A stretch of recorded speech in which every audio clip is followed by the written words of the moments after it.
तो hello guys, तो कैसे आप सब। उम्मीद करते हैं आप लोग बढ़िया होंगे, मस्त होंगे।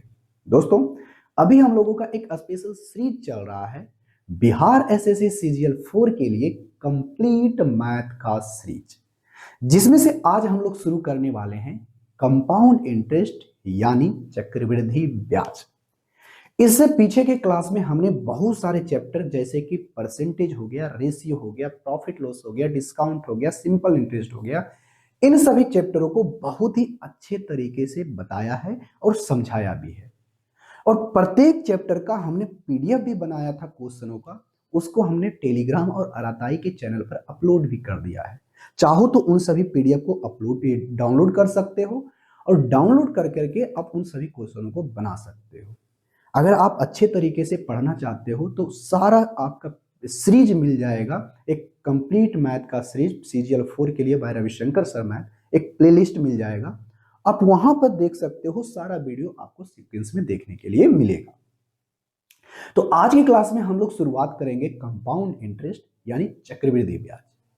तो आज की क्लास में हम लोग समझेंगे कि चक्रवृद्धि ब्याज होता क्या है, चक्रवृद्धि ब्याज का फॉर्मूला लगा निकालते कैसे हैं, उसके बाद चक्रवृद्धि ब्याज के अंदर कौन कौन सी बेसिक बात है जो हम सबको जानना चाहिए, और एग्जाम में जो क्वेश्चन आता है बहुत ही कैलकुलेटिव आता है तो उसे हम आसानी तरीके से कैसे बनाएंगे। तो इन सभी चीजों को हम लोग बहुत ही आसान तरीके से समझाने की कोशिश करेंगे और आपको अच्छे तरीके से बताने की कोशिश करेंगे। और कंपाउंड इंटरेस्ट का हमने एक सीट भी बनाया है, पीडीएफ भी बनाया है, जिसमें सारे क्वेश्चन, हर टाइप के क्वेश्चन उसमें लिया गया है। तो चाहो तो आप इसको डाउनलोड कर सकते हो हमारे टेलीग्राम या फिर अराताई के चैनल से, जिसका आपका नाम होगा रविशंकर सर मैथ। वहां पर देखने के लिए पीडीएफ आपको मिल जाएगा, या तो डिस्क्रिप्शन में भी लिंक होगा, वहां से डाउनलोड कर सकते हो। तो आज की क्लास में समझेंगे सबसे पहले चक्रवृद्धि ब्याज होता क्या है। तो चलिए क्लास की शुरुआत करते हैं। तो शुरुआत करने से पहले एक छोटी सी रिक्वेस्ट है, चैनल पर पहली बार आया हो तो चैनल को सब्सक्राइब और वीडियो को लाइक कर दीजिएगा। तो चलो भाई, सबसे पहले समझेंगे कि कंपाउंड इंटरेस्ट होता क्या है, चक्रवृद्धि ब्याज होता क्या है, इसका कहने का मतलब क्या है। इससे पहले हम लोग पढ़ चुके हैं क्या, इससे हम लोग पहले पढ़ चुके हैं सिंपल इंटरेस्ट।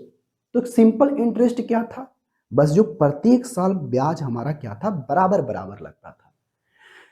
लेकिन यहां पर होता क्या है, चक्रवृद्धि ब्याज उसे कहा जाता है कि जब ब्याज पर भी ब्याज लगना शुरू हो जाए, जब ब्याज पर भी ब्याज लगना शुरू हो जाए तो उसे ही हम लोग करते हैं चक्रवृद्धि ब्याज। तो चक्रवृद्धि ब्याज में होता क्या है, ब्याज के ऊपर भी हमें ब्याज देना पड़ता है। तो इसमें क्या होता है, लिख देते हैं इसमें, किसमें, कंपाउंड इंटरेस्ट में, किसमें, चक्रवृद्धि ब्याज में। तो चक्रवृद्धि ब्याज में ब्याज पर भी ब्याज देना होता है, ब्याज पर भी ब्याज लगता है, ब्याज पर भी ब्याज लगता है, किसमें, कंपाउंड इंटरेस्ट में। इसका कहने का मतलब क्या है, जो व्यक्ति परसेंटेज पढ़ा है अच्छे तरीके से, उसको अच्छे तरीके से प्यार पता होगा। जैसे कि हमने पहले तो सिंपल इंटरेस्ट जो पढ़ा था, इसमें क्या था, अगर कोई राशि 100 है, ध्यान से सुनना, अगर कोई राशि मान लेते हैं 100 रुपया है, तो 10% ब्याज के दर से मान लेते हैं, प्रिंसिपल ये हमारा ये है और रेट जो हमारा है आपका 10% पर एनम। अगर हम बात करें टाइम 3 सालों के लिए या फिर 4 सालों के लिए ले लेते हैं, 3 सालों के लिए ले लेते हैं, तो सिंपल इंटरेस्ट में क्या था, प्रत्येक साल आपका ब्याज आपको बराबर बराबर लगता था। यानी पहले साल अगर हम लेते हैं 100 की राशि पर, तो 100 की राशि पर अगर लगाते हैं तो इस पर ब्याज हमारा कितना हो जाएगा, 10% ब्याज के दर से 100 की राशि पर 10 हो जाएगा। यानी 100 की राशि, सिंपल इंटरेस्ट की हम बात कर रहे हैं, 100 की राशि 1 सालों में कितना हो जाएगा, क्योंकि सर इस पर अगर हम 10% ब्याज के दर से 1 साल की बात करें, 1 ईयर्स की बात करें, तो 110 होगा। वो राशि 1 साल के बाद कितना हो जाएगा, 110। हम बात कर रहे हैं सिंपल इंटरेस्ट की। लेकिन अब जब अगले साल आएगा तो 2 साल के बाद वह कितना राशि हो जाएगा, कहोगे सर 10% हमेशा प्रिंसिपल को बेस किसको माना जाता है, जो प्रिंसिपल शुरुआत में होता है उस पर। तो 1 सालों में इस पर कितना ब्याज आएगा, 10। तो अगले साल में कितना आएगा, 10। 1 सालों में फिर 10 आएगा। तो सिंपल इंटरेस्ट कितना प्राप्त होगा, कहोगे सर यहां पर जो सिंपल इंटरेस्ट 10 प्राप्त होगा इसी पर, तो टोटल राशि 2 सालों में कितनी हो जाएगी, कहोगे 120। क्योंकि प्रत्येक साल सिंपल इंटरेस्ट में बराबर बराबर होती है। ठीक है, कहोगे हाँ जी बिल्कुल सही। फिर जब आएगा तीसरा साल, जब आएगा, क्योंकि हम 3 सालों के लिए सिंपल इंटरेस्ट निकाल रहे हैं, जब तीसरा साल आएगा तो तीसरे साल भी उसको 10 ही सिंपल इंटरेस्ट मिलेगा, ब्याज मिलेगा। कितने सालों में, 1 सालों में। क्योंकि हमेशा जो यहाँ पर हमेशा जो प्रिंसिपल होता है शुरुआती वाला शो होता है, और इसमें प्रत्येक साल बराबर बराबर मिल रहा है, 10 10 10, प्रत्येक साल 10 10 सिंपल इंटरेस्ट मिल रहा है। तो 3 सालों के बाद उसको टोटल अमाउंट जो प्राप्त होगा कितना, 130। कितना प्राप्त होगा, 130।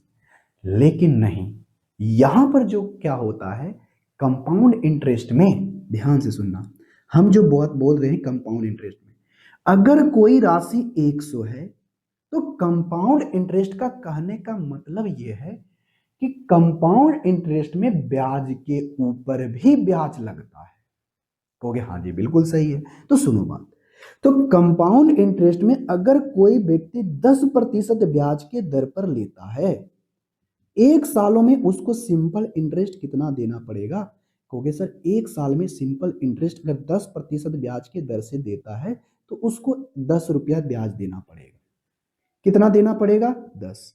तो 1 साल के बाद वो पैसा लौटाएगा तो कितना लौटाएगा, कहोगे सर 110 लौटाएगा। लेकिन होता क्या है कि कंपाउंड इंटरेस्ट में ब्याज के ऊपर भी ब्याज लगता है, ऐसा कहने का है। तो देखो, एक राशि 100 है, 100 से कितना हो गया 1 साल के बाद, 110। अब जो यहां पर ये व्यक्ति 100 था, अब इस पर वो 10% नहीं लेगा। रेट आपका जो 10% पर एनम का जो दर है, ये 10% अब शुरुआती वाला में नहीं होगा। अब ये जो 10 रुपया ब्याज आया है, ये जो आपका अमाउंट बन गया है, क्या बन गया है, अमाउंट। और ये क्या बन गया है, अमाउंट। तो ये जो अमाउंट है, तो ये 1 साल के बाद ये हो गया। ये सेकेंड ईयर के लिए अब जो होगा, दूसरे साल के लिए जब जाएगा, ये 1 साल में इतना हुआ, अब ये दूसरे साल के लिए ये प्रिंसिपल बन जाएगा, यानी मूलधन बन जाएगा। क्या बन जाएगा, मूलधन। सेकेंड ईयर के लिए प्रिंसिपल बन जाएगा। अब जो इसको ब्याज देना पड़ेगा, अब इस 100 के ऊपर नहीं, बल्कि 110 के ऊपर। किसके ऊपर, 110 के ऊपर। बात समझे, नहीं समझे, नहीं समझे तो ऐसे सुनो, एक राशि आपका तो 100 है ही, तो 100 है और उसमें ब्याज आपका 10 जुटा, तो अब ये व्यक्ति 100 पर तो 10% देगा ही देगा, यानी 10 रुपया। अब ये जो व्यक्ति 10% के हिसाब से इस पर भी 10% अगर वो देगा तो कितना देगा, 1 रुपया। तो टोटल ब्याज वो अगले साल कितना दे रहा है, 10 1 11, यानी इस टोटल के ऊपर वो कितना देगा, 10% का। तो इसको अगर हम 10% यहां से लेते हैं, अब हमारा प्रिंसिपल ये ना रह करके अब हमारा प्रिंसिपल ये हो जाएगा। तो सेकेंड ईयर में, यानी यहां पर से फिर से 1 सालों के लिए सिंपल इंटरेस्ट ब्याज अगर निकालोगे, तो इस पर जो ब्याज आएगा कितना, 110 का ब्याज आएगा 11, तो यानी अब इसमें 11 जोड़ दो। जब ये 11 जुटेगा तो कितना हो जाएगा, कहोगे सर 121 हो जाएगा। हाँ या ना, कहोगे हाँ सर बिल्कुल सही है। देखो, ये पहले साल में जो इतना प्राप्त हुआ, ये मिश्रधन प्राप्त हुआ, अगर ये दूसरे साल पर जाएगा तो दूसरे सालों के लिए ये जो हमारा अमाउंट है, ये दूसरे सालों के लिए प्रिंसिपल बन जाएगा, यानी अब इस पर भी ब्याज लगेगा। यानी ब्याजों के ऊपर भी ब्याज लगता है, मूलधन पर तो लगेगा ही लगेगा। जो ब्याज प्राप्त हुआ है, ब्याज अगर हम जोड़ देते हैं उस पर भी हमको ब्याज देना पड़ता है। यही हमारा कहलाता है क्या चीज, कंपाउंड इंटरेस्ट, यानी चक्रवृद्धि ब्याज। तो हमने यहां पर 3 सालों के लिए हमें निकालना है, हमें 3 सालों के लिए निकालना है। तो अब बताओ, यहां से दूसरे सालों के लिए हमारा प्रिंसिपल हो गया, तो ये अगर हम तीसरे सालों पर जाएंगे तो ये हमारा तीसरे सालों के लिए ये जो हमारा अमाउंट है 2 साल के बाद, तो ये तीसरे साल का हो जाएगा प्रिंसिपल। क्या हो जाएगा? प्रिंसिपल। तीसरे साल के लिए प्रिंसिपल बन जाएगा। तो रेट अगर हमारा 10% का है, रेट हमारा 10% का है, तो रेट 10% के हिसाब से 1 सालों में सिंपल इंटरेस्ट कितना होगा? कहोगे सर 121 का अगर हम 10% निकालते हैं तो 12.1 आता है। तो 12.1 आता है, तो 12.1 अगर इसमें जोड़ोगे तो आ जाएगा 100 कितना 33.1 आएगा। क्लियर? कहोगे हाँ सर बिल्कुल सही है। तो देखो भाई यहां से ध्यान से सुनना, सिंपल इंटरेस्ट और कंपाउंड इंटरेस्ट में डिफरेंस क्या है? सिंपल इंटरेस्ट में हमेशा प्रिंसिपल यही रहता था, हमेशा शुरुआत वाला ही होता था, और जो ब्याज आता था प्रत्येक साल ब्याज आपका बराबर बराबर था, 10% के हिसाब से 10-10 जोड़ते जाते थे। ये हमारा अमाउंट लास्ट में 3 सालों के बाद अमाउंट आ गया। लेकिन हमारा यहाँ पर जो चक्रवृद्धि ब्याज था, कंपाउंड इंटरेस्ट को CI भी लिखते हैं, यहाँ पर शॉर्ट फॉर्म में लिख दिए हैं, तो यहाँ घबराने की बात नहीं है। तो देखो कंपाउंड इंटरेस्ट में होता क्या है? कंपाउंड इंटरेस्ट में यही होता है कि प्रत्येक साल जब सिंपल इंटरेस्ट नहीं, यानी 10% ब्याज बढ़ा, अब ब्याज जोड़ करके जो ब्याज आएगा जोड़ देंगे, यानी ब्याज के ऊपर भी ब्याज लगेगा, मूलधन पर तो ब्याज लगेगा ही लगेगा, जो आपका ब्याज प्राप्त होगा उस पर भी आपको ब्याज देना पड़ेगा। जैसे देखो यहां पर हमने आपको एक एग्जांपल लिया था, 100 की राशि 110 हो गई। जब 100 की राशि 110 हो गई तो इस पर 10% तो लगेगा ही लगेगा। 100 का 10% 10 और 10 का 10% 1 होता है, तो टोटल यहां पर ब्याज कितना आया? 11। तो 11 हमने इसमें जोड़ दिया, तो ये जो प्राप्त हुआ है, अब ये तीसरे साल के, ये देखो दूसरे साल का ये क्या है? अमाउंट। लेकिन जैसे ही ये तीसरे साल पर जाएगा तो तीसरे साल के लिए ये हमारा प्रिंसिपल बन जाएगा। तो इस पर भी देखना, ऐसे ब्याज हमने लगाया है। देखो कैसे, यहां पर देखो एक राशि तो 100 अपना है ही, तो टोटल ब्याज कितना प्राप्त हुआ? कहोगे सर 21। जब ये तीसरे साल जाएगा तो हम यहां पर से सही से बताए कि रेट हमारा 10% पर एनम है, तो 100 का 10% 10 हो जाएगा। कहोगे हाँ जी बिल्कुल सही। तो इस पर तो प्रिंसिपल पर जो शुरुआत में था तो वो तो लगा ही लगा, लेकिन जो आपका ब्याज प्राप्त हुआ है, यानी 2 सालों में जो ब्याज प्राप्त 21 हुआ है, तो इस पर भी आपको 10% देना पड़ेगा। तो 10% इसका निकालोगे तो कितना आएगा? 2.1। यानी वो तीसरे साल टोटल ब्याज कितना आएगा? कहोगे सर 12.1 आएगा। आएगा या नहीं? कहोगे हाँ सर बिल्कुल सही। तो 12.1 आएगा, तो यहां पर से पहले से वो राशि 121 थी, तो अब राशि कितनी हो जाएगी? कहोगे सर ये राशि हमारा आ जाएगा 133.1। बात समझे? कहोगे हाँ जी सर बिल्कुल सही है, बात समझ गए। तो यहां पर से सीधा सा मतलब अभी तक हमने क्या समझा?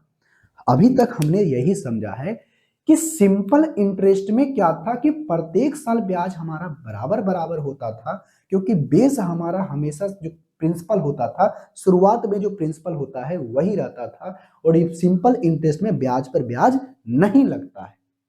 लेकिन कंपाउंड इंटरेस्ट में आपका क्या है कि जो ब्याज प्राप्त हुआ है, जो प्रिंसिपल है उस पर ब्याज तो लगेगा ही लगेगा, उसके साथ साथ जो ब्याज प्राप्त होता है उस पर भी आपको ब्याज देना पड़ेगा।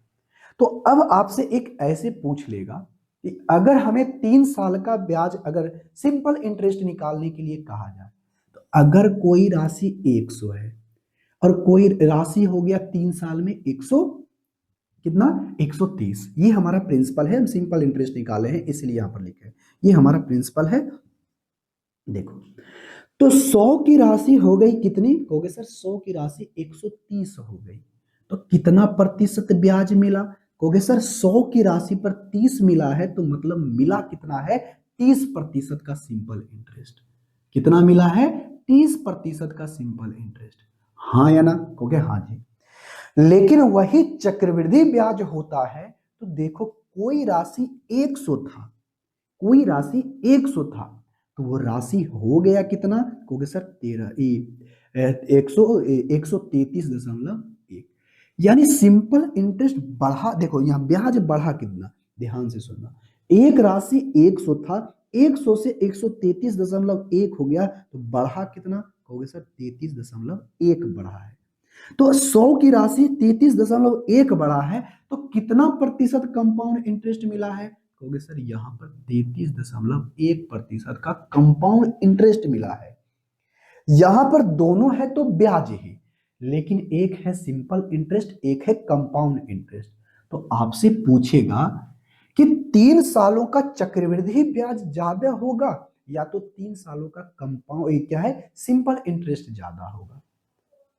अगर रेट आपका सेम है, रेट अगर 10% या कोई भी परसेंट रहे, कह देगा कि रेट अगर सेम है, प्रिंसिपल अगर सेम है, टाइम भी सेम है, तो अब से पूछेगा कि बताओ सिंपल इंटरेस्ट ज्यादा मिलेगा या कंपाउंड इंटरेस्ट ज्यादा मिलेगा। तो स्वाभाविक बात है, सही में बोलना, सुन करके बोलना, अच्छे तरीके से ध्यान से सुनना कि हमेशा सिंपल इंटरेस्ट से ज्यादा होगा कौन? Compound interest. पूछेगा कैसे? कोई भी पूछ देगा कैसे? कहोगे सीधा सा लॉजिक है कि हम जानते हैं कि सिंपल इंटरेस्ट होता है जिसमें से प्रिंसिपल पर हमेशा क्या होता है, जो शुरुआती प्रिंसिपल होता है उसी पर हमको ब्याज देना होता है, जो रेट होता है।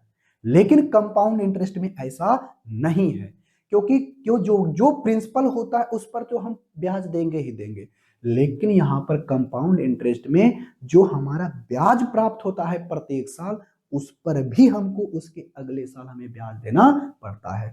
यानी जो राशि आज हमें प्राप्त हुआ है 1 सालों में, वो दूसरे सालों के लिए हमें क्या हो जाएगा? प्रिंसिपल। जो हमें 2 सालों के बाद ब्याज हमको मूलधन प्राप्त होगा, वो तीसरे साल के लिए क्या हो जाएगा? प्रिंसिपल हो जाएगा। इसीलिए हम कह सकते हैं कि compound interest always greater than किससे? सिंपल इंटरेस्ट से। समझे बात को? कहोगे हाँ जी सर बिल्कुल सही है। अब यहां से आगे की बात समझते हैं। देखो यहां तक का डिफरेंस आपको अच्छे तरीके से समझ में आ गया होगा कि सिंपल इंटरेस्ट क्या है और कंपाउंड इंटरेस्ट क्या है। देखो, और एक बात और समझना, समझोगे क्या? सिंपल इंटरेस्ट, इसमें ब्याज पर भी ब्याज लगता है। तो सिंपल इंटरेस्ट किसमें? कंपाउंड इंटरेस्ट में, सॉरी सिंपल इंटरेस्ट में नहीं, कंपाउंड इंटरेस्ट में। और कंपाउंड इंटरेस्ट कोई बड़ी चीज नहीं है। जो व्यक्ति परसेंटेज को अच्छे तरीके से पढ़ा है, आज हम उसके लिए बताते हैं कि बहुत ही आपके लिए आसान चीज है। क्या क्या आसान है? कि जो कंपाउंड इंटरेस्ट है, कंपाउंड इंटरेस्ट है, कंपाउंड इंटरेस्ट कोई बड़ी चीज नहीं है। कंपाउंड इंटरेस्ट है सक्सीव परसेंटेज इंक्रीज, यानी परसेंटेज का जो क्रमागत वृद्धि होता है ना, वही आपका क्या है? परसेंटेज है। ये कंपाउंड इंटरेस्ट है। कहोगे सर कैसे? तो देखो ऐसे, अभी तो हम आपको एक एग्जांपल से समझाए ये हैं कि ब्याज के ऊपर भी ब्याज देना होता है। तो देखो आपका कंपाउंड इंटरेस्ट क्या है? क्रमागत, क्रमागत प्रतिशत वृद्धि है।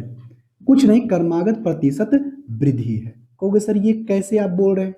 देखो यहां पर क्या होता है कि क्रमागत सक्सीव परसेंटेज आपने देखा होगा, कई सक्सीव परसेंटेज इंक्रीज देखा होगा। कहोगे सर कैसे? परसेंटेज में एक चीज पढ़े होगे कि मान लेते हैं कोई राशि 100 है और प्रत्येक साल 10% ब्याज के दर से बढ़ रहा है, यानी क्रमागत रूप से 10% ब्याज के रूप से बढ़ रहा है, 10% के दर से बढ़ रहा है। कोई भी राशि 10% लगातार बढ़ रहा है। तो अगर 10% लगातार बढ़ रहा है, तो देखो कोई राशि 100 है, 100 को अगर हम 10% बढ़ा देंगे, तो अब ये राशि कितनी हो जाएगी? कहोगे सर 10% बढ़ाएंगे तो 110 हो जाएगा। कहोगे हाँ सर बिल्कुल सही है। तो यहां पर से ये बात आपको समझ में आई होगी। तो 1 साल में ये राशि इतनी हो गई। तो अब ये जो राशि है, कहा क्या है? क्रमागत रूप से 10% प्रत्येक साल बढ़ता है। तो 1 साल में बढ़ करके हो गया इतना। अब अगले साल भी तो 10% बढ़ेगा। कहोगे हाँ जी बिल्कुल सही है। तो 10% अब जैसे ही बढ़ाओगे तो ये कितना हो जाएगा? 121। अरे 10% 11 होगा और 111 हो जाएगा, और 110 में अगर हम 11 जोड़ते हैं तो कितना हो जाएगा? 121। ओके हाँ जी। तो ये क्या है? प्रतिशत वृद्धि हो रहा है। तो फिर से अगर हम 10% की वृद्धि करते हैं, इसमें हम 10% की वृद्धि करते हैं, क्योंकि क्रमागत रूप से 10% बढ़ रहा है ना, एक साल में बढ़ करके हो गया इतना, जो प्राप्त राशि होगा फिर क्या उस पर भी 10% बढ़ाए तो हो गया 121, और इस पर भी 10% बढ़ाए तो फिर कितना हो जाएगा? कहोगे सर इसमें तो 10% बढ़ाएंगे तो 12.1 बढ़ जाएगा। जब इसमें 12.1 जोड़ेंगे तो हमें हो जाएगा 133.1 देखो तो सक्सीव परसेंटेज रूप से क्या होता है? हमेशा क्या हो रहा है? इंक्रीज हो रहा है। और कंपाउंड इंटरेस्ट भी तो इसी प्रकार से बढ़ता है। नहीं कहोगे हाँ सर बिल्कुल सही है, कंपाउंड इंटरेस्ट भी इसी तरह से बढ़ता है। तो कंपाउंड इंटरेस्ट कुछ नहीं है, एक तरह का कंपाउंड इंटरेस्ट क्रमागत प्रतिशत वृद्धि है। और जो व्यक्ति इस बात को समझ लिया, समझ लो उसका पूरा का पूरा कल्याण हो गया इस चैप्टर का, क्योंकि बहुत ही अच्छा कंसेप्ट है क्या इस बात को समझने के लिए कि क्रमागत प्रतिशत वृद्धि ही हमारा कहलाता है क्या? कंपाउंड इंटरेस्ट यानी चक्रवृद्धि ब्याज। बात को समझे? कहोगे हाँ जी। अगर जो व्यक्ति हमारा व्यक्ति जो जो बच्चे हमारे पढ़े होंगे क्लास को प्रतिशत का, तो हम यहाँ पर सक्सीव परसेंटेज निकालने का 2-3 तरीका बताए होंगे। एक दो दो तीन तरीका बताए होंगे। एक तो आपको बताए होंगे 100 मान करके, जहां पर हमने एक ये तो एग्जांपल दे ही लिया है। एक बताए होंगे 100 मान करके, दूसरा बताए होंगे फॉर्मूला लगा के,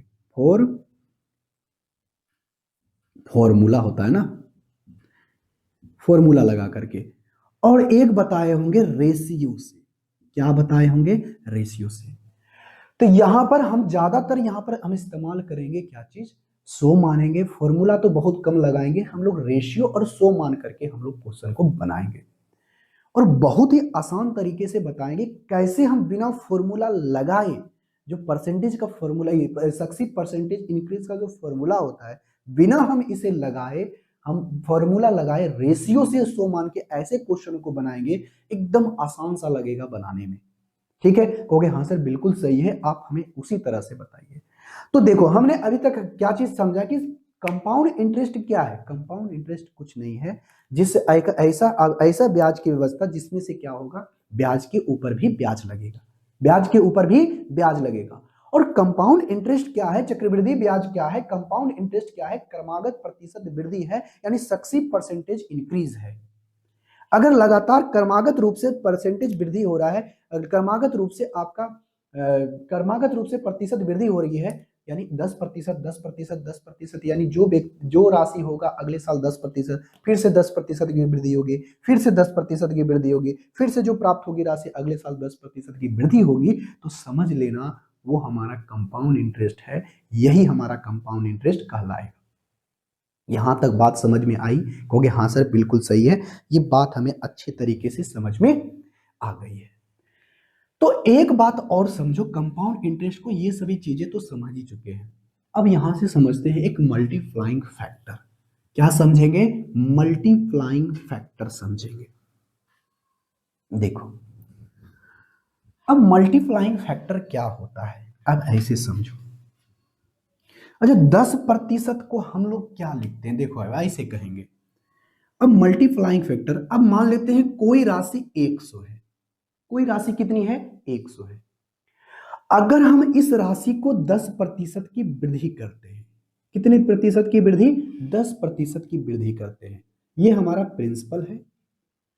और 100 की राशि को हमने क्या किया? 10% की वृद्धि किया है, तो 10% वृद्धि करने के बाद वो राशि कितनी हो जाएगी?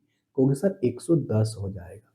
कहोगे हाँ सर बिल्कुल सही है, 110 हो जाएगा, क्योंकि 100 का 10% हम निकालेंगे तो 10 आएगा, और वृद्धि किए हैं तो 100 की राशि 10% बढ़ेगा तो वो राशि 110 हो ही जाएगा। ये बात हमें अच्छे तरीके से पता है। जब आपको ये बात अच्छे तरीके से पता है तो सुनो बात, अब 10% का वृद्धि हुआ है तो इसका कहने का मतलब क्या है ये बताओ। क्योंकि सर 10% को हम लोग 1/10 कहते हैं, कहते हैं। कहोगे हाँ जी सर बिल्कुल सही है। अगर 1/10 कहते हैं और कहने का मतलब है अगर कोई राशि 10 है तो उसमें 1 की वृद्धि हो जाती है, जिसको ये रेशियो पता होगा, अच्छे तरीके से पता होगा कि हम ये चीज क्या कर रहे हैं, परसेंटेज पता होगा तो ये हो जाएगा। तो 10% को 1/10 कहते हैं। अगर कोई राशि 10 है तो वह 1 सालों में 1 बढ़ जाता है, यानी हो जाता है राशि 11/10। तो इसको हम ऐसे 1/1 नहीं लिख सकते हैं। कहोगे हाँ जी बिल्कुल सही है। तो इसका मतलब ये कितना गुना है, इस 100 का 1.1 गुना है। कितना गुना, 1.1 गुना, या फिर 11/10 गुना है। तो अगर हम इसको 100 का इतना काटते हैं, देखो 110 आता है। कहोगे हाँ जी बिल्कुल सही है। तो ये इसका कहलाता है मल्टीप्लाइंग फैक्टर।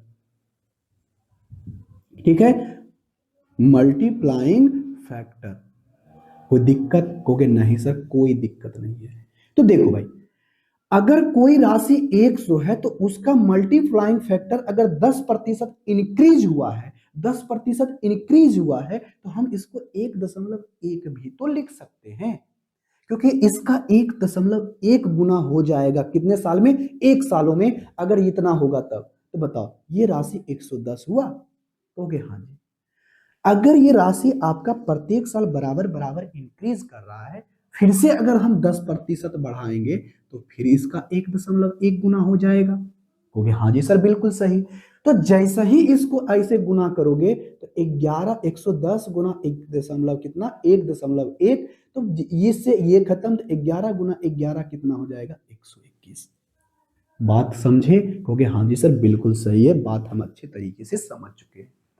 तो ये इसका मल्टीप्लाइंग फैक्टर हमेशा क्या रहेगा, सेम रहेगा। जब आपका कंपाउंड इंटरेस्ट चलेगा तब रेट सेम रहेगा हमेशा तब। ऐसे तो जनरली रेट आपका सेम ही देता है, कोई कोई क्वेश्चन में अगले साल का अलग अलग सालों का अलग अलग रेट दे देता है, लेकिन आपको क्वेश्चन हमेशा, ज्यादातर क्वेश्चन क्या देगा, सेम रेट देगा। तो 10% प्रत्येक साल बढ़ रहा है तो मल्टीप्लाइंग फैक्टर उसका कितना है, 1.1 है। यानी उसका जो गुणनखंड मल्टीप्लाइंग फैक्टर है 1.1 है। तो अगले साल भी जब आगे बढ़ेगा तो इसका भी 1.1 कर दोगे। जब ब्याज का दर आपका 10% है, तब 10% ब्याज के दर से हमेशा बढ़ रहा है तब। अब ये सब चीजें हम परसेंटेज के क्लास में बहुत ही अच्छे तरीके से बताए थे। अगर जब इसको गुना करोगे तो 33.1 आ जाएगा। नहीं विश्वास है तो गुना करके चेक कर लेना। बात समझे? कहोगे हाँ जी सर, बात अगर हम समझ गए।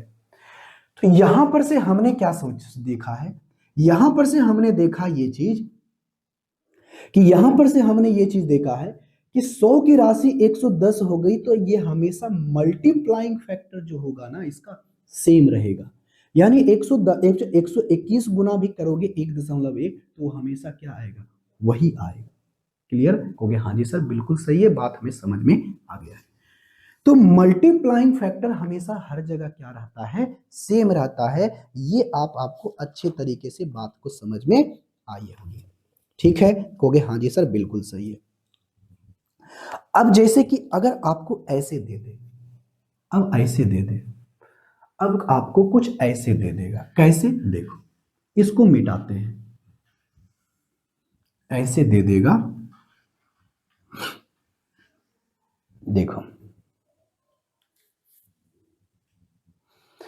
अगर कोई राशि है, मान लेते हैं पी, क्या है, पी। अगर कोई राशि पी है तो इस राशि पर अब कहता है कि आर बराबर 30% ब्याज के दर से, 30% मान लेते हैं ब्याज का दर है, 30% ब्याज के पर एनम के हिसाब से। और टी बराबर हम मान ले, टी कितना देते हैं, टी देते हैं, टी देते हैं। तो चलो टी बराबर मान लेते हैं 3 साल दे देते हैं, 3 इयर्स, 3 साल देते हैं। तो बताइए अगर इसका कंपाउंड इंटरेस्ट के हिसाब से, अगर इसका कंपाउंड इंटरेस्ट अगर हम निकालने के लिए कहा जाए, कंपाउंड इंटरेस्ट अभी हम नहीं करते निकालने के लिए, तो बताइए कंपाउंड इंटरेस्ट के अनुसार से यानी चक्रवृद्धि ब्याज के दर से बताइए 3 सालों में कितना अमाउंट प्राप्त होगा, 3 सालों में कितना अमाउंट प्राप्त होगा। तो जैसे देखो, अब यहां पर से देखोगे ऐसे, अब यहां से, अब कोई राशि पी है, कोई राशि क्या है, पी है। इस राशि पर हमें राशि कितना है पता नहीं, लेकिन आप हमें बताओ, एक सालों के बाद इसका मल्टीप्लाई, अच्छा बताओ, एक सालों के बाद 30% के ब्याज के दर से, तो 30% प्रत्येक साल आपका बढ़ता है। प्रत्येक साल क्या होता है? बढ़ता है। जब आपका प्रत्येक साल 30% का ब्याज बढ़ लगता है, यानी जो राशि अभी है अगले साल 30% लगेगा। अब उसके बाद 30%, जब अगला जो राशि प्राप्त होगा इस राशि पर भी 30% लगेगा। कहोगे हाँ जी। तो 30% को हम लोग क्या लिखते हैं? कहोगे सर 3/10 लिखते हैं। यानी 30% बढ़ रहा है। अगर कोई राशि 10 है तो उसमें 3 बढ़ जाएगा, यानी राशि हो जा कितना जाएगा? कहोगे सर 13/10। यानी कोई राशि 10 है, 10 की राशि 13 हो जाएगी, तो इसको हम लोग 1/3 लिख सकते हैं, सॉरी 1.3 लिख सकते हैं। कहोगे हाँ जी सर लिख सकते हैं, क्यों नहीं लिख सकते हैं? तो इसका मल्टीप्लाइंग फैक्टर कितना हो जाएगा? कहोगे सर 1.3। यानी कोई राशि पहले 100 की राशि अगर 10% लिखते थे तो राशि एक कितना गुना हो जाता था? 1.1 गुना, यानी 110 हो गया। तो यहां पर राशि हमारा P है, तो P की राशि का कितना दशमलव? 1.3 गुना नहीं हो जाएगा? कहोगे सर हाँ 1.3 गुना हो जाएगा। क्लियर? कहोगे हाँ जी सर क्लियर। और कंपाउंड इंटरेस्ट क्या होता है? कहोगे सर यहां पर जो कंपाउंड इंटरेस्ट होता है ना, यहां पर जो कंपाउंड इंटरेस्ट होता है, ये 1 सालों के बाद ये हमारा क्या प्राप्त होगा? अमाउंट। ये ब्याज प्राप्त नहीं होगा, ये अमाउंट प्राप्त होगा। यानी 1 साल के बाद वो पैसा इतना हो जाएगा। लेकिन ये जो हमारा अमाउंट है ये दूसरे साल के लिए, ये पहले साल में इतना हुआ, तो ये पहले साल के अंदर हुआ। तो ये जो पहले साल के अंदर जो 1 साल के बाद जो हमें अमाउंट प्राप्त होगा वह दूसरे साल के लिए, किसने साल के लिए? दूसरे साल के लिए, यानी सेकेंड ईयर के लिए ये हमारा क्या है? प्रिंसिपल। हाँ या ना? कहोगे हाँ जी। अब जो ब्याज लगेगा किस पर लगेगा? इस पर लगेगा। कितना प्रतिशत? 30%। अगर हम 30% की बात करें तो पहले अगर हम निकाल रहे थे, देखो अगर हम 100 की राशि पर अगर हम 10% रख रहे थे तो 100 को हम 1.1 गुना किए थे तो कितना आया था? 110 आया था। जब हम आगे बढ़े तो फिर भी तो 10% लगेगा। किस पर? इसी, अब इस पर ना लग करके इस पर लगेगा ना। क्यों? क्योंकि प्रत्येक साल सिंपल इंटरेस्ट नहीं बल्कि कंपाउंड इंटरेस्ट जो होता है, अगले साल का जो राशि हो जाएगा उसके अगले साल के लिए हमारा प्रिंसिपल हो जाएगी। हाँ या ना? कहोगे हाँ जी सर बिल्कुल सही है। तो अब यहां पर से क्या करे थे? यहां पर से ये करे थे, लेकिन अब यहां पर बताओ प्रिंसिपल, बताओ अगले साल के लिए प्रिंसिपल कौन है? कहोगे सर अगले साल के लिए प्रिंसिपल हमारा ये है, क्योंकि ये अमाउंट हो गया था पहले साल के अंदर, जो अमाउंट प्राप्त हुआ था वो दूसरे साल के लिए प्रिंसिपल बन चुका है। तो दूसरे साल का प्रिंसिपल हमारा 1.3 है, और इस पर भी हमें कितना गुना मल्टीप्लाइंग फैक्टर होगा? 1.3 गुना। क्यों? क्योंकि हमें परसेंटेज कितना है, देखो तो प्रत्येक साल 30% बढ़ रहा है, तो 30% हो जाएगा तो बढ़ के हो जाएगा 13/10, और 13/10 गुना मतलब कितना? 1.3 गुना। अगर हम इसको 1.3 गुना करते हैं तो ये देखो क्या हो जाएगा? स्क्वायर। अरे हुआ कि नहीं? कहोगे हाँ सर बिल्कुल सही है, स्क्वायर हो जाएगा। हो जाएगा ना? तो बताओ अगर ये हमारा ये 2 साल के बाद ये हमारा क्या है? ये सेकेंड ईयर का अमाउंट है, ये पहले ईयर का अमाउंट है। लेकिन बताओ 2 सालों के बाद जो अमाउंट है ये तीसरे साल के लिए, थर्ड ईयर के लिए ये हमारा क्या हो जाएगा? प्रिंसिपल। क्योंकि हमें पता है कि सिंपल इंटरेस्ट नहीं बल्कि कंपाउंड इंटरेस्ट जो होता है, कंपाउंड इंटरेस्ट जो हमारा होता है ना, इसमें ब्याज के ऊपर भी ब्याज लगता है, और जो हमें अमाउंट प्राप्त हुआ है अगले साल के लिए वो हमारा प्रिंसिपल हो जाता है। क्या हो जाता है? प्रिंसिपल। अब हम जैसे ही आगे बढ़ेंगे तो हमारा रेट है कितना? 30%। तो फिर अगर हम ये सिंपल, अब बताओ प्रिंसिपल हमारा ये होगा? नहीं, अब हमारा प्रिंसिपल ये होगा, तो इस पर भी हमें 30% देना पड़ेगा, तो इसका मल्टीप्लाइंग फैक्टर कितना हो जाएगा? 1.3। जैसे ही हमने 1.3 किया तो कितना आ जाएगा? हमारा प्रिंसिपल पहले बताओ कितना है? कहोगे सर 1.3 टू द पावर कितना है? 2। और जैसे ही हमने यहाँ पर इस पर ब्याज लगाएगा तो वो राशि हो कितनी जाएगी, अमाउंट हो कितना जाएगा, क्योंकि सर अमाउंट हमारा 3 साल में हो जाएगा 1.3, यानी इस पर पावर अगर कितना करोगे 1, यानी जुट करके कितना हो जाएगा 3, टू दी पावर कितनी हो जाएगी 3। क्लियर, कहोगे हाँ जी क्लियर है। तो देखो अगर कोई राशि पी था तो 30% उसका रेट है, तो वो 3 सालों के बाद उसका जो अमाउंट प्राप्त होगा कितना, कहोगे सर इसका प्रिंसिपल हो जाएगा, प्रिंसिपल का 1.3 टू दी पावर 3 हो जाएगा। बात समझे, कहोगे हाँ जी सर बिल्कुल सही है, बात हम समझ चुके हैं। तो इसी प्रकार से यहां पर से ये हमारा क्या कहलाता है, मल्टीप्लाइंग फैक्टर। और सब जगह मल्टीप्लाइंग फैक्टर क्या होगा, सेम होगा, अगर रेट आपका 30% के हिसाब से है तब। तो बताओ अगर कोई राशि पी है तो 3 सालों में अमाउंट कितना प्राप्त होगा, 1.3, कब, जब 30% ब्याज के दर से रहेगा तब। बात समझे, नहीं समझे तो ऐसे समझो, छोटा सा एग्जांपल लेकर के। अगर यहां से देख लेना 100 की राशि है ना, 100 की राशि पर अगर हम 30% इंक्रीज करते हैं तो 30% कितना होगा, 3/10, कितना गुना, 1.3 गुना। तो 100 को अगर 100 का 1.3 करेंगे तो 130 हो जाएगा, यहां पर लिखेंगे 130। फिर इसका करोगे 1.3 गुना, क्यों, क्योंकि 3% फिर बढ़ जाएगा। अगर ये बढ़ेगा क्योंकि जो अमाउंट अगर 1 साल के बाद है वो अगले साल के लिए प्रिंसिपल हो जाएगा, जब इसको 1.3 गुना करोगे तो 169 हो जाएगा। हो गया।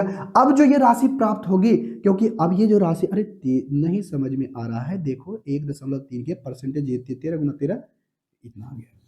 अब इसका मल्टीप्लाइंग फैक्टर फिर से 30% बढ़ाओगे तो फिर से 1.3 गुना हो बढ़ करके हो जाएगा। जब इसको गुना करोगे तो फिर से क्या करना पड़ेगा, ये चीज। बात समझे, कहोगे हाँ सर बात समझ में आ गई है। यहां तक बात आपको अच्छे तरीके से समझ में आ गई होगी। अब देखो भाई, यहां पर से तो हमारा क्या आ गया, एक तरह का क्या आ गया, बात समझ में आ गया होगा कि पहले साल का जो प्रिंसिपल है, पहले साल का जो अमाउंट है, अगले साल के लिए यानी अगले साल दूसरे साल के लिए प्रिंसिपल बन जाता है। जो दूसरे साल के अंदर जो अमाउंट हो जाएगा, दूसरे साल का जो अमाउंट प्राप्त होगा वो तीसरे साल के लिए प्रिंसिपल बन जाएगा, और ये इसका मल्टीप्लाइंग फैक्टर हमेशा सेम रहेगा। ये बात क्लियर हो गया, हाँ जी बिल्कुल क्लियर है। यानी वो राशि, ये मल्टीप्लाइंग फैक्टर है, कोई राशि अगर 13/10 भी लिखेंगे तो कोई दिक्कत नहीं है, लेकिन 1.3 लिखें तो इससे भी दिक्कत नहीं है, क्योंकि आगे के स्टेप में ये सब चीजें करने वाले हैं और ये चीजें अच्छे तरीके से समझ चुके हो तो आगे दिक्कत होने वाली नहीं है। अब आगे के हम लोग समझेंगे बात, इसको मिटाते हैं, ठीक है, कहोगे हाँ जी बिल्कुल सही। कहोगे सर यहां पर तो सिंपल डाटा था तो आपने आसानी पूर्वक से करके बता दिया। तो आप हमें बताइए, एक डाटा सिंपल सा लीजिए, ऐसे एक डाटा लीजिए, 16 सही 2/3%, 16 सही 2/3%, रेट आप लीजिए 16 सही 2/3% पर एनम के हिसाब से। आप हमें बताइए कि 3 सालों में सिंपल इंटरेस्ट कितना होगा। सिंपल इंटरेस्ट नहीं, सिंपल इंटरेस्ट अरे पीछे के क्लास में हम सिंपल इंटरेस्ट बहुत बार किए हैं, मुंह में बैठ गया सिंपल इंटरेस्ट नहीं या कंपाउंड इंटरेस्ट। तो देखो कम 3 सालों में आप हमें बताइए, 3 इयर्स में बताइए कि कंपाउंड इंटरेस्ट के हिसाब से हमें बताइए कि अमाउंट कितना होगा। यहां पर हमें करना है, ब्याज को संयोजित करना है, ब्याज को क्या है लेना है कंपाउंड इंटरेस्ट के हिसाब से। तो बताइए आप अमाउंट कितने होगा 3 सालों के बाद। तो देखो, तो सबसे पहले बताओ 16 सही 2/3% को क्या लिखते हैं, रेट आपका कितना है, कहोगे सर रेट हमारा 16 सही 2/3% है, मतलब 1/6। यानी कोई राशि अगर 6 है तो 1 सालों में कितना बढ़ जाता है, 1 बढ़ जाता है, यानी हो कितना जाता है 7/6। कहोगे हाँ सर बिल्कुल सही है, 7/6 हो जाएगा। क्लियर, कहोगे हाँ सर बिल्कुल सही। तो देखो भाई, अगर 16 सही 2/3% को हम लोग 7/6 लिखते हैं, अगर कोई प्रिंसिपल पी है तो ये 1 सालों में, 1 साल में देखो हम 1 साल लिख देते हैं, हमको चाहिए कितना 3 साल, तो 1 सालों में कितना इसका 7/6 गुना हो जाएगा। किसका, इस पी का। यानी कोई राशि P है तो P का कितना हो जाएगा 7/6 गुना, यानी कोई राशि 6 है तो 1 सालों में 7 हो जाएगा, तो इसका 7/6 गुना। तो यही कहलाता है क्या, मल्टीप्लाइंग फैक्टर। क्या कहलाता है, मल्टीप्लाइंग फैक्टर। और इसको हम लोग 6 सही 2/3% 1 सालों में मिलेगा, तो ये राशि प्रिंसिपल का कितना गुना प्राप्त होगा, कहोगे सर 7/6। अब बताओ 1 सालों का ये हमें क्या प्राप्त हुआ, 1 सालों का अमाउंट प्राप्त हुआ। 1 साल के बाद हमारा राशि हो जाएगा P का 7/6 गुना। लेकिन जब ये आगे बढ़ेगा, जैसे ही ये राशि अगले साल जाएगा, तो ये जो अमाउंट प्राप्त हुआ है अगले सालों के लिए हमारा ये प्रिंसिपल बन जाएगा।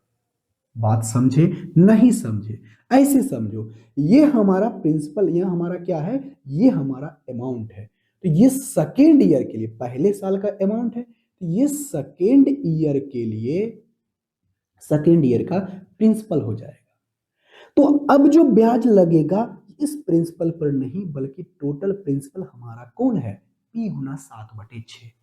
तो इस पर भी इसका मल्टी, अगर कहेगा बढ़ रहा है, ब्याज लग रहा है कितना, 1 सालों में इतना, अगला साल ब्याज कितना लगेगा, कहोगे सर अगला साल भी ब्याज 1/6 ही लगेगा। तो जो प्रिंसिपल, आगे बताओ अमाउंट क्या होता है, अमाउंट यही ना होता है, जो हमारा प्रिंसिपल है वो, और जो आपका इंटरेस्ट आया वो, अगर दोनों जोड़ देंगे तो अमाउंट प्राप्त हो जाएगा।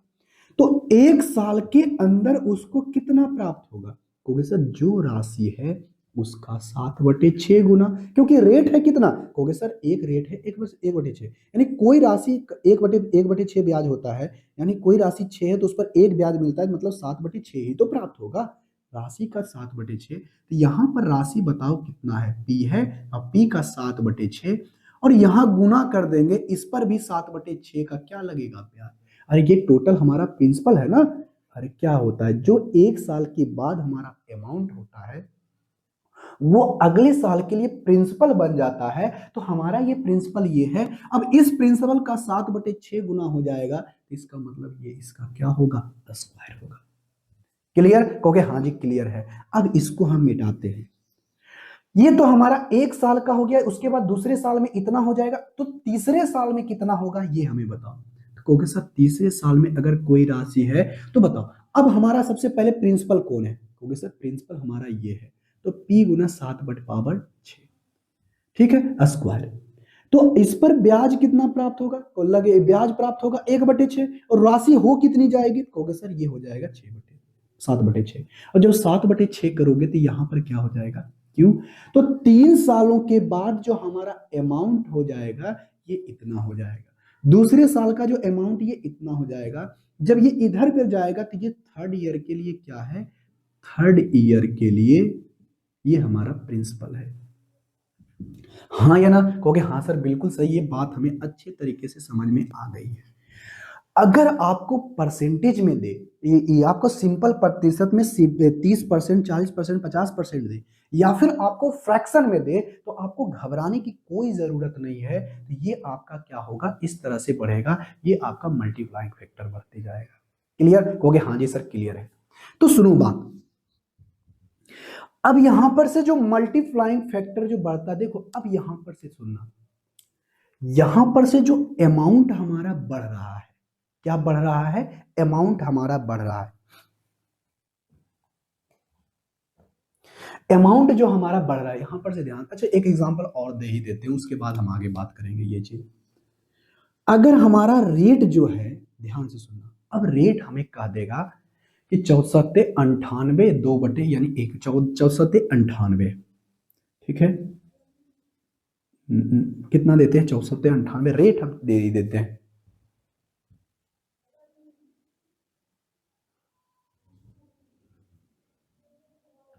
अच्छा रेट देते हैं 14 सही 2/7, 2/7 की 1/7, 6498,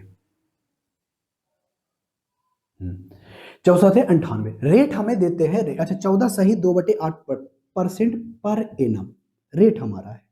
तो टी बराबर बताइए, अगर 3 साल है, 3 ईयर्स है, अगर चक्रवृद्धि ब्याज के रूप से संयोजित किया जाता है राशि, अगर ब्याज आपका चक्रवृद्धि ब्याज लगता है, तो आप हमें बताइए कोई राशि P है, तो पी है तो बताइए 3 सालों के बाद उससे कितना राशि प्राप्त होगा, यानी अमाउंट कितना प्राप्त होगा, ये हमें बताइए।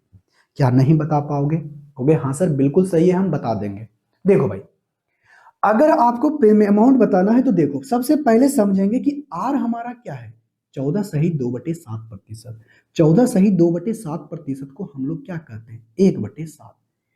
यानी इस पर जो ब्याज पर कोई राशि 7 है, उस पर एक उसको ब्याज मिलता है, तो राशि कितना होगा?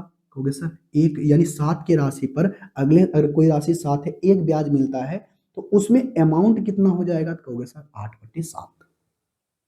क्लियर? कहोगे हाँ जी सर क्लियर है। अगर कोई राशि 7 है तो 1 सालों के बाद वो राशि हो जाएगी 8, क्योंकि एक उस पर ब्याज मिल जाएगा, और 7 राशि पहले से है तो टोटल राशि 8 हो जाएगा। यहां तक बात आपको अच्छे तरीके से समझ में आया होगा।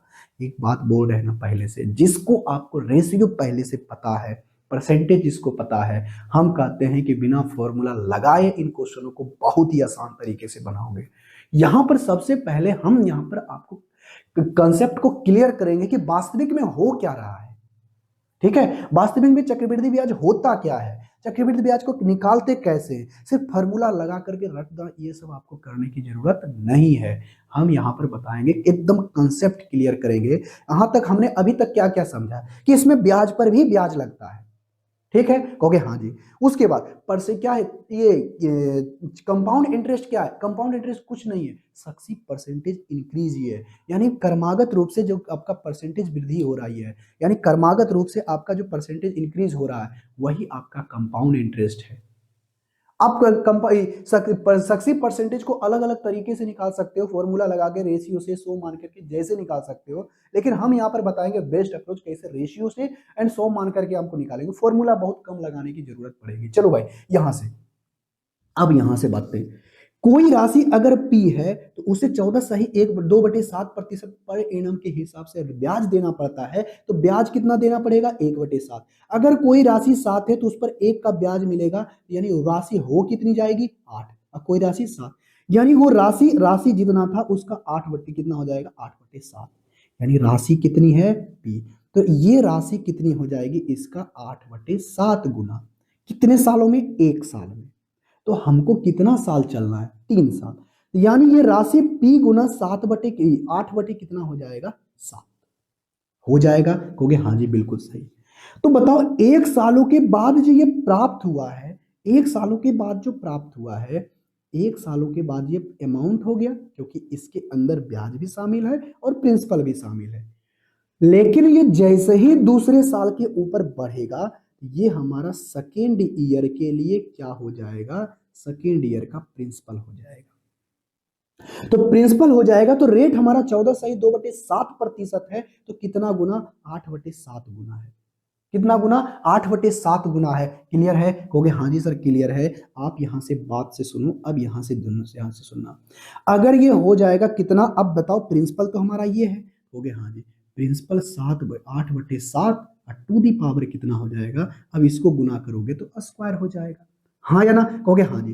तो 2 सालों के बाद अमाउंट हमारा इतना हो जाएगा, लेकिन जैसे ही तीसरे साल पर बढ़ेंगे, ये तीसरे साल के लिए यानी थर्ड ईयर का क्या हो जाएगा?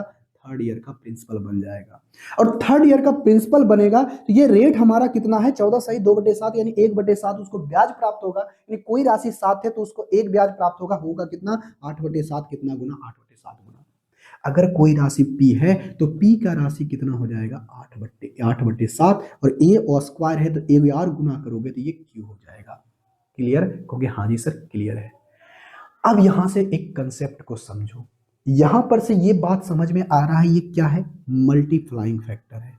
क्या है? मल्टीप्लाइंग मल्टीप्लाइंग फैक्टर है।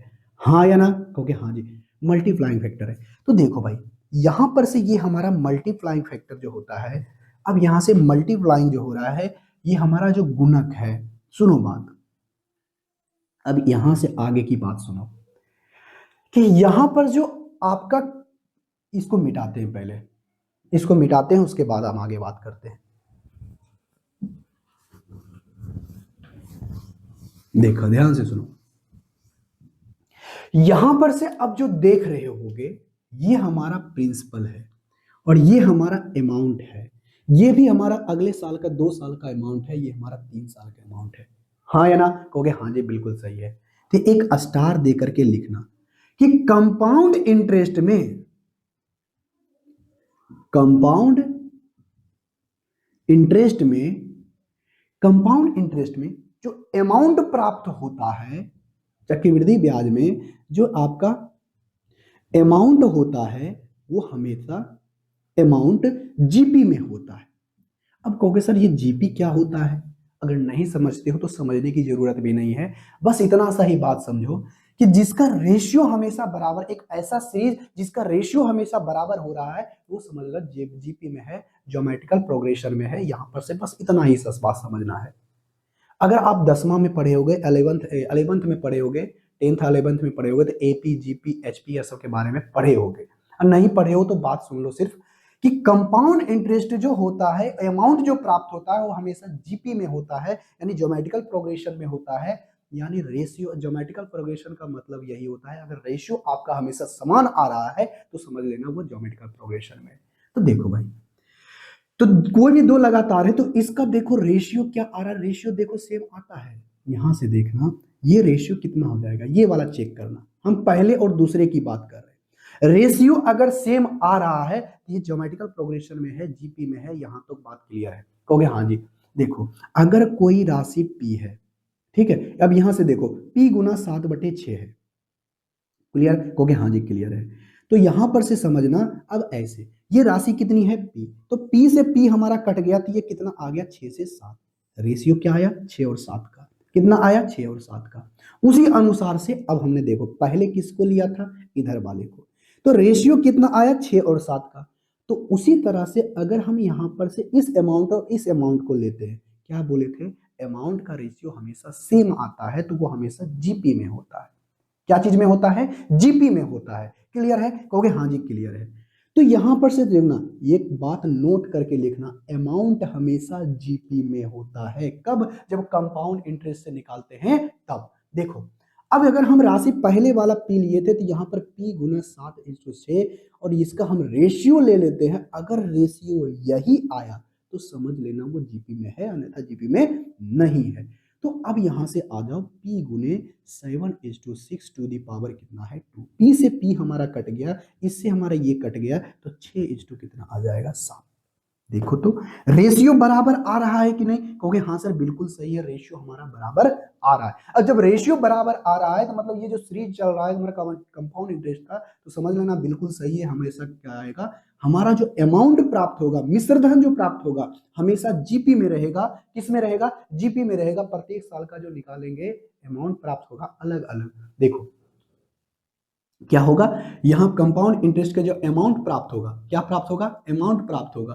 प्रत्येक साल का अमाउंट जो प्राप्त होगा अलग अलग निकाल रहे हैं, तो ये हमेशा जीपी में रहेगा। क्या चीज में रहेगा? जीपी में। ठीक है? कहोगे हाँ जी। अब उसी प्रकार से यहां पर से लिखते हैं, पहले हमने पी लिखा था गुने 7/6 टू द पावर 2, इस टू लिखेंगे पी गुने 7 पे पावर 6 इस टू गया 3। ये पी से पी हमारा कट गया, 2 से हमारा 1 कट गया, तो 7/6 आ गया। यहां पर से हम लिख सकते हैं 7/6 और इस टू 1, यहां से 6:7। देखो तो रेशियो सेम आ रहा है?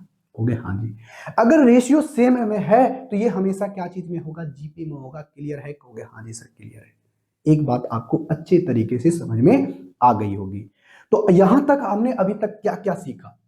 कंपाउंड इंटरेस्ट के बेसिक बातों में अभी तक हमने क्या क्या सीखा कि कंपाउंड इंटरेस्ट में क्या होता है कि ब्याज के ऊपर भी ब्याज लगता है, ब्याज के ऊपर भी ब्याज लगता है, लेकिन सिंपल इंटरेस्ट में ऐसा चीज नहीं है ना? और दोनों से हम आपको कंपेयर करके भी दिखा दिए। और एक चीज और बताए थे कि अगर आपका सिंपल इंटरेस्ट और आपका कंपाउंड इंटरेस्ट, ठीक है, सिंपल इंटरेस्ट और कंपाउंड इंटरेस्ट 3 सालों के लिए सेम रेट पर सेम प्रिंसिपल है, तो सबसे ज्यादा हमें से कंपाउंड इंटरेस्ट ही प्राप्त होगा। कहोगे हाँ सर बिल्कुल सही है। यहां तक बात हमें अच्छे तरीके से पता हो गई।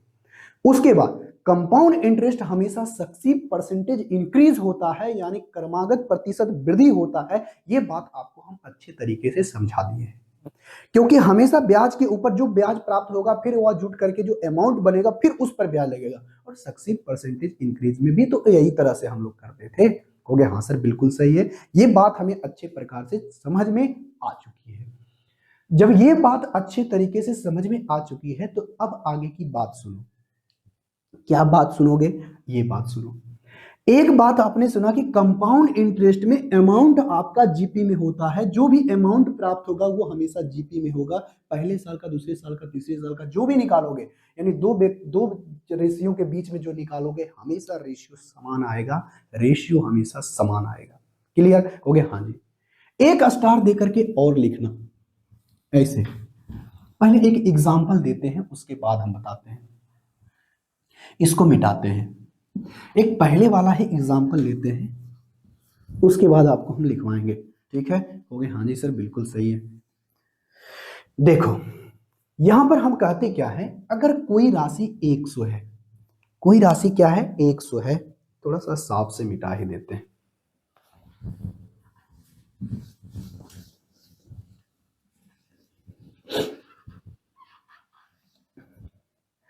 अगर कोई राशि 100 है, मान लेते हैं कोई राशि 100 है। अब इस राशि पर मान लेते प्रिंसिपल आपको देते हैं 100, रेट देते हैं आपका 10% पर एनम। ठीक है? कहोगे हाँ जी। और टाइम देते हैं आपका कितना? 3 इयर्स। ठीक है? कहोगे हाँ जी, बिल्कुल सही। अब इसको कंपाउंड इंटरेस्ट के हिसाब से बताओ कि कितना इसका अमाउंट आएगा 3 सालों के बाद। तो बताओ, कोई राशि 100 है, कोई राशि 100 है, तो 10% के हिसाब से, 10% के हिसाब से 1 सालों में ब्याज कितना प्राप्त होगा? कहोगे सर 1 सालों में जो ब्याज प्राप्त होगा 10, 100 की राशि पर 10% के ब्याज के दर पर 10 प्राप्त होगा, तो वो राशि हो कितना जाएगा? तो कहोगे सर 110। अब ज्यादा हम उतना डिटेल से नहीं बताएंगे, क्योंकि हम ये सब चीजें पहले भी कर चुके हैं और आपसे हम आशा करते हैं कि परसेंटेज और रेशियो पढ़े होंगे तो ये सब चीजें जानते होंगे। तो 1 साल में राशि कितनी हो गई? यहां पर 1 साल लिख देते हैं, क्योंकि सर 1 साल में 110 प्राप्त होगा। तो ये हमारा अमाउंट हो गया, क्योंकि इसके अंदर जो प्रिंसिपल है वो तो है ही, उसके बाद इसके अंदर ब्याज भी शामिल है 1 साल का, तो ये हमारा अमाउंट कहलाएगा। तो जैसा ही हम आगे बढ़ते हैं, ये पहले साल का जो अमाउंट है, 1 साल में जो अमाउंट प्राप्त हुआ है, अगले साल के लिए ये हमारा प्रिंसिपल बन जाएगा, ये सेकेंड ईयर का हमारा प्रिंसिपल बन जाएगा। ये बात तो पता है? कहोगे हाँ जी। तो इस पर भी बताओ हमें ब्याज कितना देना पड़ेगा? कहोगे सर 10%। लेकिन इसका 10% कितना होगा? कहोगे सर अब ये 10% इसका नहीं, बल्कि अब हमारा प्रिंसिपल 110 है, तो 110 का 10% अगर हम निकालें, 10% अगर हम निकालें, प्रतिशत से 2 जीरो खत्म, यानी 11। इस पर ब्याज कितना प्राप्त होगा? 11। जब 11 लिखोगे, ये राशि कितनी हो जाएगी? 121। तो ये 121 जो है ये अमाउंट है कितने सालों में? 2 सालों में। जैसे ही ये आगे बढ़ेगा, ये आगे अगले साल के लिए जाएगा, ये दूसरे साल में जो अमाउंट प्राप्त हुआ है वो तीसरे साल के लिए प्रिंसिपल बन जाएगा। क्या बन जाएगा? प्रिंसिपल। देखो भाई, एकदम सिंपल सा बात है, प्रिंसिपल बन जाएगा। तो लिख देते हैं यहां पर थर्ड ईयर का क्या होगा? प्रिंसिपल। थर्ड ईयर का प्रिंसिपल हो जाएगा। ये थर्ड ईयर का प्रिंसिपल होगा। तो बताओ रेट कितना है? 10%। अगर हम 10% के हिसाब से लगते हैं तो 10%, 121 का अगर हम 10% निकालते हैं तो 110% निकालेंगे तो कितना आएगा? अब बटे 100 करेंगे, जीरो जीरो खत्म, 12.1। इस पर ब्याज कितना आएगा? दूसरे साल का 12.1 आएगा। कहोगे हाँ जी सर, बिल्कुल सही है, आएगा। तो अगर हम इसको जोड़ेंगे तो 13.1 आ जाएगा। ये हमारा तीसरे साल का क्या हो गया? अमाउंट। हाँ या ना? कहोगे हाँ सर, बिल्कुल सही है, ये अमाउंट हमें प्राप्त होगा। तो 3 सालों का हमें अमाउंट प्राप्त हो गया है। ये 3 सालों का क्या है? अमाउंट। क्लियर? कहोगे हाँ जी। अब बात सुनो, हमने वहां पर क्या बताया था कि ये जो हमारा अमाउंट होता है, कंपाउंड इंटरेस्ट से जो हम लोग अमाउंट प्राप्त करते हैं प्रत्येक साल का, वो हमेशा जीपी में होता है, अर्थमेटिक प्रोग्रेशन में होता है, यानी इसका इसका रेशियो हमेशा क्या रहेगा? समान रहेगा। तो देखो, तो इसका और इसका रेशियो 11/10 है, और इसका भी करोगे तो क्या आएगा? 111 आई ना, 121 बटे क्या करोगे? 0। अब इसको भी करोगे, 11 से काटोगे तो 10 मर्त में 11 से काटो 11/10, देखो तो रेशियो सेम आ रहा है, कहोगे हाँ जी। जब इसका इसका लोगे तो 1300 इतना बटे कितना होगा, 1 2 1, इसको जब उड़ाओगे तो फिर से ये 10 मर्त में 1 मर्त में कट जाएगा, और ये कितना मर्त में, 11 मर्त में कट जाएगा, तो 11 बटे कितना आ जाएगा, 10। रेशियो सेम आ रहा है, इसका मतलब ये क्या है, अर्थमेटिक प्रोग्रेशन में है। लेकिन एक बात तो ये तो हम आपको चेक करके बता दिए, उसके बाद कंपाउंड इंटरेस्ट में जो आपका ध्यान से सुनना क्या बोल रहे हैं, जो आपका पर्टिकुलर ईयर का, पर्टिकुलर मतलब प्रत्येक यानी अलग अलग सालों का जो इंटरेस्ट प्राप्त होता है, अलग अलग का जो इंटरेस्ट प्राप्त होता है, ब्याज प्राप्त होता है, पहले साल का ब्याज इतना, दूसरे साल का ब्याज आया 11, तीसरे साल का ब्याज आया है 12.1, आया है नहीं, कहोगे हाँ जी। ये पार्टिकुलर ईयर का भी जो आपका ब्याज होता है वह arithmetic progression, sorry arithmetic progression नहीं, जीपी ज्योमेट्रिकल प्रोग्रेशन में होता है, ठीक है। अर्थमेटिक प्रोग्रेशन बोल दिए थे, सॉरी, ये हमारा ज्योमेट्रिकल प्रोग्रेशन में होता है, जीपी में होता है, एपी में नहीं बल्कि जीपी में होता है, ठीक है, कहोगे हाँ जी बिल्कुल सही। तो यहां पर से लिख लेते हैं, यहां पर लिखते हैं अलग अलग साल का, अलग अलग अलग साल का, अलग अलग साल का, अगर हम यहां पर अलग अलग साल का इंटरेस्ट निकालें, ब्याज निकालें, ठीक है, ब्याज अलग अलग साल का इंटरेस्ट भी जीपी में होता है, ज्योमेट्रिकल प्रोग्रेशन में होता है, जीपी में होता है। क्योंकि सर कैसे चेक करके बताइए, देखो तो देखो, पहले साल का ब्याज हमारा 10 है, दूसरे साल का ब्याज हमारा क्या है, 11। अगर हम 10 से क्या हो जाएगा, 11, 10 से कितना हुआ, 11, बात समझे, कहोगे हाँ जी बिल्कुल सही है। कोई राशि 10 है, 10 से 11 होगा, इस दोनों का रेशियो इतना आया। अगर हम इसका और इसका लेते हैं, 11:100, दूसरे का पहले का ब्याज कितना था, दूसरे साल का ब्याज इतना है, तो तीसरे साल का कितना है, 12.1।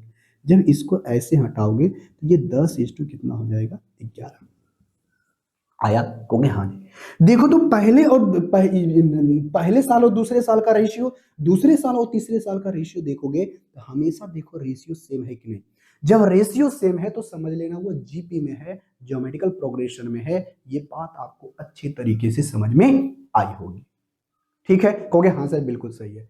तो यहां तक आपने बहुत अच्छे तरीके से ये बात को समझ में आया होगा कि ये अलग अलग साल का जो ब्याज हम निकालते हैं वो भी हमारा जीपी में होता है, और जो यहाँ पर हमारा अमाउंट अलग अलग साल का प्राप्त होता है, देखो अमाउंट जो प्राप्त हुआ ये हमारा अमाउंट हुआ, ये हमारा जो अमाउंट हुआ ये हमेशा क्या होता है, ये हमारा जो क्या होता है, ये हमारा हो जाएगा क्या चीज में, अलग अलग अलग सालों में जो हो जाएगा, देखो ये हमारा क्या हो जाएगा, अलग अलग जो हमारा अमाउंट प्राप्त हो रहा है वो भी हमारा जीपी में होता है। यहां तक तो बात समझ में आएगी।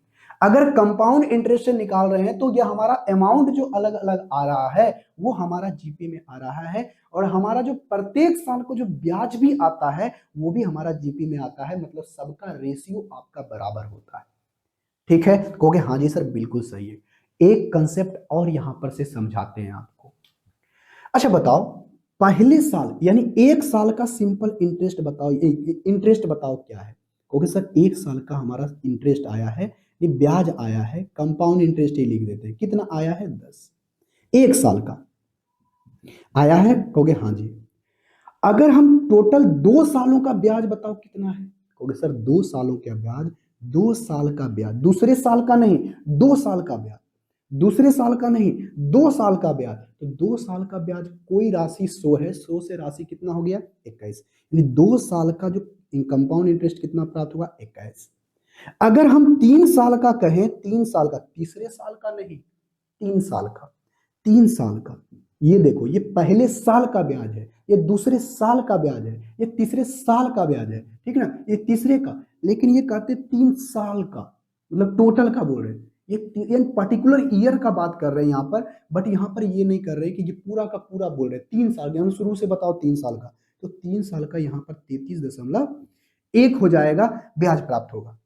तो अगर हम पर्टिकुलर ईयर का बात करें, एक साल के से लेकर के दूसरे साल, यानी टोटल बात करें एक से दूसरे, एक से पूरा का पूरा दूसरा साल नहीं, एक पहले साल का, दूसरे साल के लिए, तीसरे साल के लिए, टोटल अगर ब्याज की बात करें तो ये आपका जीपी में नहीं होता है, ये आपका जीपी में नहीं होगा, क्योंकि देखो ये रेशियो बराबर हो रहा है, ये आपका आ गया 21/10, तो दूसरा ये आएगा ही नहीं। तो यानी आप अगर टोटल अगर एक साल का निकालते हैं, फिर 2 साल का, फिर टोटल 3 साल का करके करते हैं, तो ये आपका जीपी में नहीं होता है, ठीक है, जीपी में नहीं होगा। लेकिन अलग अलग साल का ब्याज अगर निकालते हैं, पहले साल का, दूसरे साल का, तीसरे साल का, पर्टिकुलर ईयर का, अलग अलग साल के पर्टिकुलर ईयर का, अलग अलग पार्टिकुलर लिख देते हैं, पार्टिकुलर ईयर का, पार्टिकुलर ईयर का इंटरेस्ट जो है जीपी में होता है, लेकिन अब टोटल जब निकालोगे ना तो वो जीपी में नहीं होगा। ये बात अच्छे तरीके से समझ में आई होगी। यहां तक तो बात अच्छे तरीके से समझ में आ चुकी है, तो एक बात और थोड़ा सा ध्यान से समझो। क्या समझना है? एक चीज और समझना आपको ये है कि देखो, इसको मिटाते हैं, एक बात और ऐसे बोलते हैं, कोई राशि 100 है, ठीक है, कोई राशि 100 है। अब इस राशि का 10% ब्याज के दर से सिंपल इंटरेस्ट निकालो। 10% ब्याज के दर से सिंपल इंटरेस्ट कितना आएगा? 10। और इसी राशि का कंपाउंड इंटरेस्ट निकालो 10% ब्याज के दर से, तो सिंपल इंटरेस्ट, कंपाउंड इंटरेस्ट भी कितना आएगा? 10। तो ध्यान से सुनना कि पहले साल का कंपाउंड इंटरेस्ट निकालो या फिर क्या है, सिंपल इंटरेस्ट निकालो, चक्रवृद्धि ब्याज निकालो या फिर साधारण ब्याज निकालो, दोनों आपस में बराबर होता है। क्यों? क्योंकि देखो, अब जब दूसरे, देखो ऐसे 100 की राशि 10% ब्याज के दर पर निकालते हैं, तो इस पर सिंपल इंटरेस्ट 110 हो जाएगा, राशि 110, हाँ या ना? कहोगे हाँ जी। ये सिंपल इंटरेस्ट के हिसाब से करते हैं, और कंपाउंड इंटरेस्ट के हिसाब से भी करते हैं। तो पहला राशि आपका जो ब्याज है, जो आपका मूलधन है, उसी पर ना 10% लगेगा, कहोगे हाँ जी।